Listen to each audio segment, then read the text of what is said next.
jak je to na svete zažízený. Každý má nejaké přirození. Niekto dlouhý, niekto krátky, tak jak se narodil ze svý matky. Niekto dlouhý, niekto krátky, tak jak se narodil ze svý matky. Povídá Evička Adamovi, ať se jí podívá mezi nohy, že je celá rozrušená, asi je od mrazu roztržená. Že je celá rozrušená, asi je od mrazu roztržená.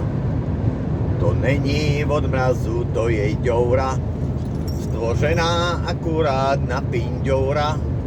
Vidíš, jak mi stoupnul razem, lehni si pod jabloněví na zem. Vidíš, jak mi stoupnul razem, lehni si pod jabloněví na zem. Eva se ve tváři uzaždila, že neví, co se v té ďouře dělá. To se zeptej mýho ptáka, od otce vemem to na stojáka.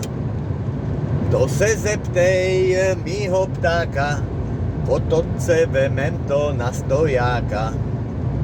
Eva se zpočátku strachy chvěla, pak ale zkušeně přirážela.